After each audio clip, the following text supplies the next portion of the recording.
Section 1. You will hear a woman making a hotel reservation over the phone. First, you have some time to look at questions 1 to 4.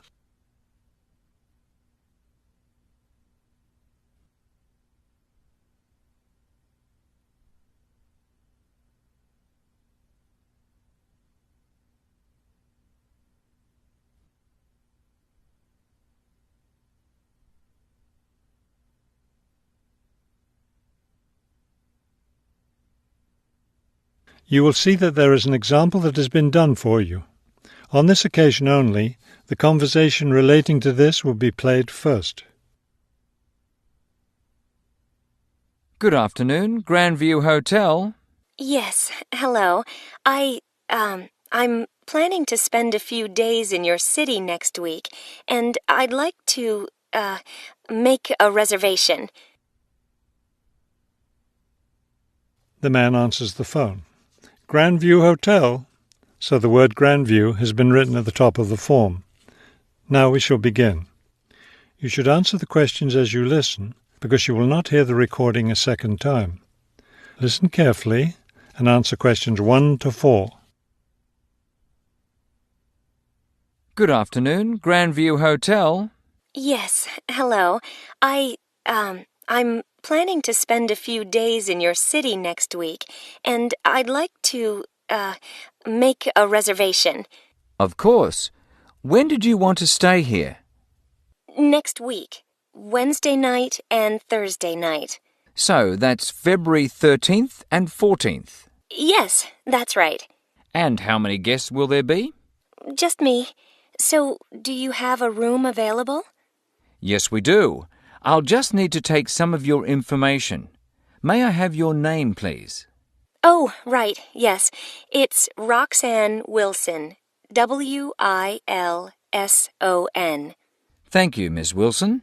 And may I have your credit card number? It's 233-618-9872. 9872. Got it. All right, Miss Wilson. I have your reservation confirmed. Can I help you with anything else?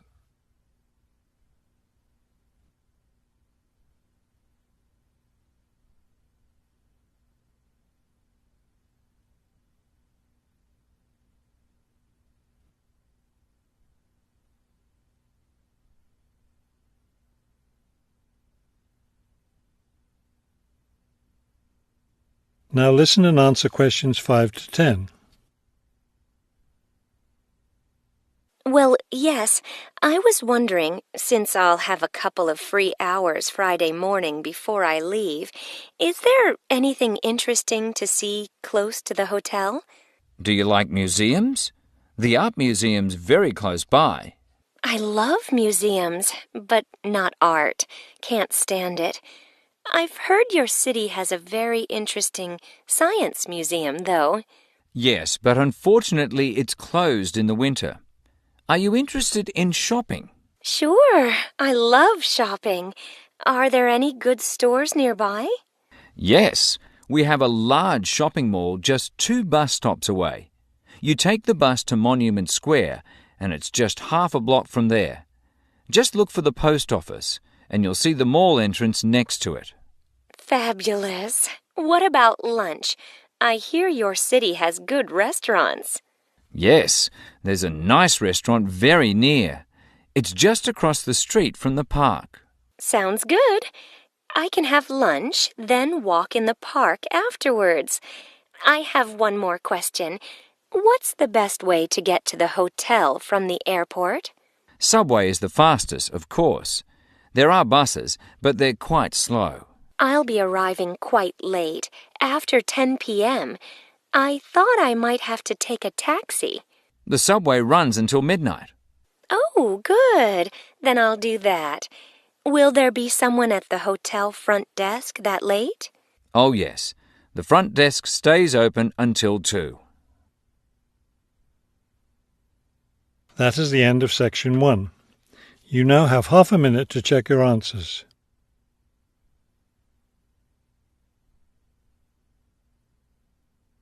Section 2. You will hear a tour leader giving information about a bus tour. First, you have some time to look at questions 11 to 15.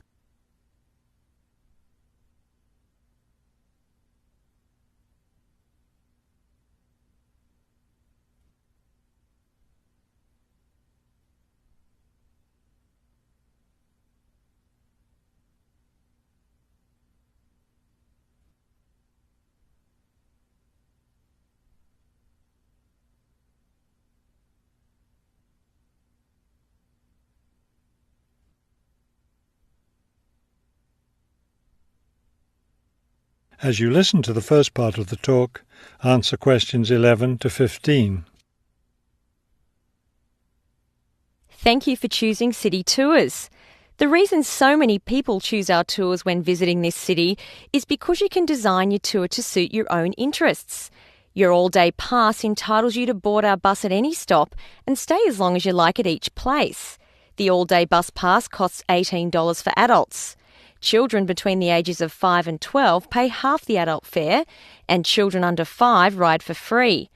Our buses run every hour on the half hour, starting at 8:30 a.m. Our most popular tour is the Centre City Tour, which goes to all the major attractions in the centre of the city. From the starting point here at the tour bus office, the bus goes to the first stop, Hill Park. As you may guess, this park is located at the top of a small hill. The next stop is the fishing docks. Following that, the bus goes on to the third stop, Bay Bridge, located at the foot of the bridge which crosses the bay. The fourth stop is in the shopping district. Then the fifth and last stop is at Green Street.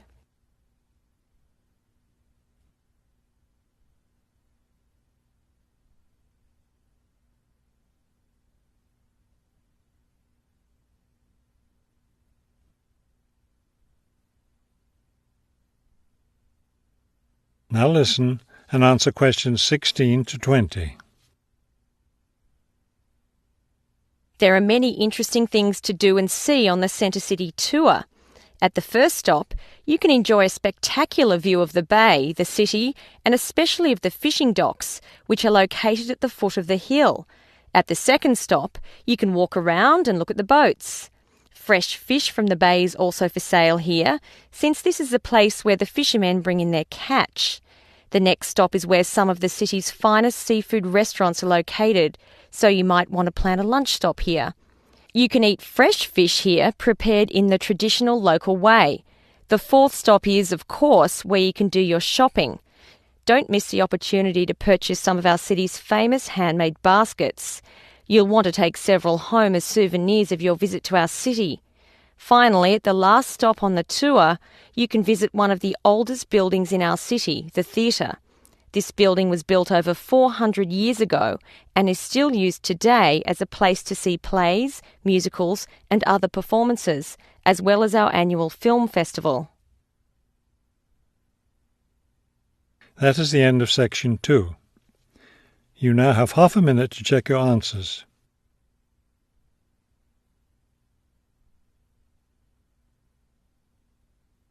Section 3.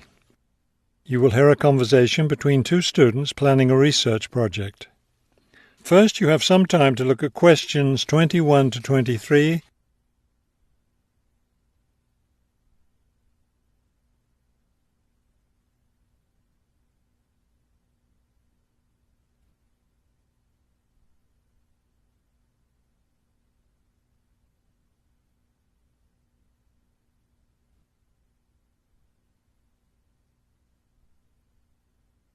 As you listen to the first part of the conversation, answer questions 21 to 23. We'd better start planning our research project because we don't have much time left before it's due. I know, only 3 more weeks. Is that all?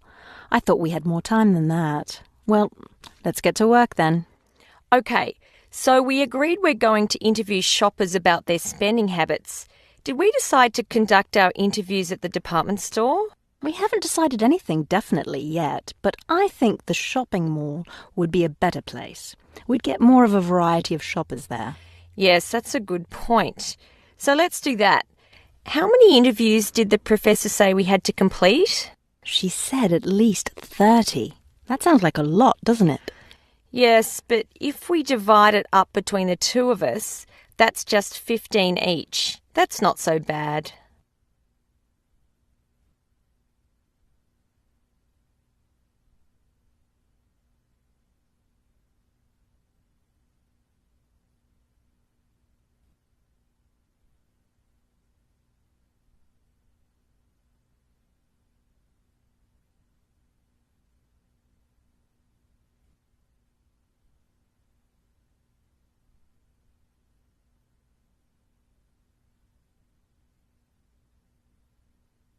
Now listen and answer questions 24 to 30. OK, so I guess we'd better start designing our questionnaire. Well, we have to do some reading first, don't we? Didn't we say we were going to compare our results to the results of a government study? Right, the government study about how the economic crisis has changed people's spending habits. We want to see if we get similar results. Yes, so we'd better read that first and then design our questionnaire. Then I guess we'll be ready to go out and interview shoppers. No, don't you remember? The professor said she had to approve our questionnaire first before we actually conducted the interviews. Oh, right. So we'll get her approval and then conduct the interviews. I think a Saturday would be the best day for the interviews because everyone's out shopping then. Right. We'll do it on a Saturday then. And let's also plan to get together the next day to analyse the results. It's best to do that while everything's fresh in our minds, don't you think? Sure, that sounds like a good idea. OK, so then we're going to have to present our results to the class. Do you have any ideas for that? It's an important part of our grade, so I think we should plan it well. Well, I think the obvious thing is to prepare some charts showing our results and how they compare with the government study. That will help make the information a lot clearer to the class. Right. OK, so we'll draw up some charts of the results. And then that's it. All that will be left to do is give the class presentation. Do you think we can be ready on time? I sure hope so. Let's get started now. That is the end of section 3. You now have half a minute to check your answers. Section 4. You will hear a professor give a lecture on Louisa May Alcott. First, you have some time to look at the questions 31 to 40.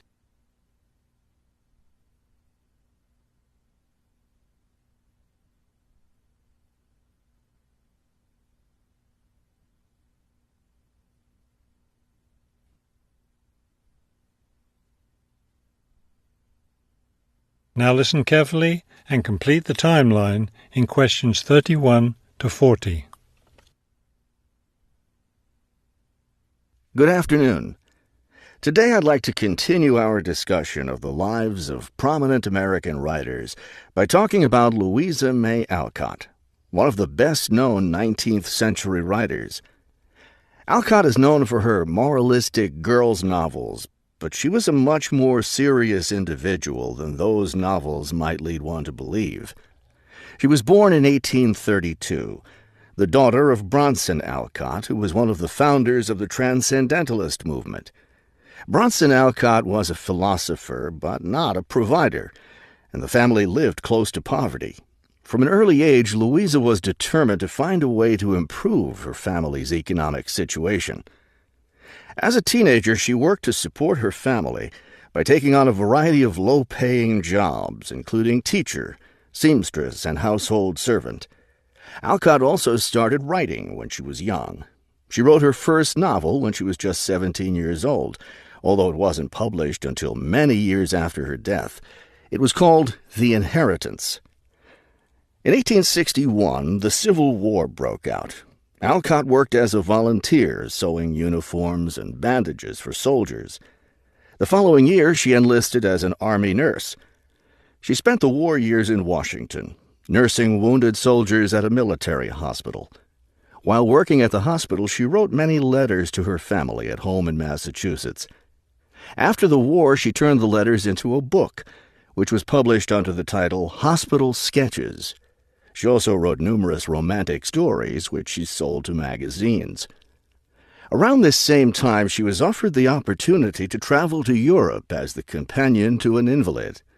When she returned home from Europe in 1866, she found her family still in financial difficulty and in need of money, so she went back to writing.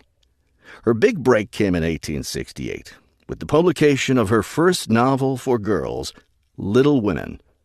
The novel achieved instant success, and the public wanted more. From then on, Alcott supported herself and her family by writing novels for girls. It wasn't the writing she had dreamed of doing, but it earned her a good income. Alcott took care of her family for the rest of her life. In 1878, her youngest sister May got married. A year later, May died after giving birth to a daughter. Louisa Alcott raised her sister's orphaned child. In 1882, Bronson Alcott suffered a stroke. Soon after that, Louisa Alcott set up a house for him, her niece, her sister Anna, and Anna's 2 sons in Boston. Her mother was no longer living by this time. Alcott was still writing novels for girls, including 2 sequels to Little Women, Little Men and Joe's Boys. The latter was published in 1886. Louisa Alcott had suffered poor health ever since she contracted typhoid fever while working as a war nurse. She died in March of 1888, at the age of 55. She was buried in Concord, Massachusetts. That is the end of section 4. You now have half a minute to check your answers.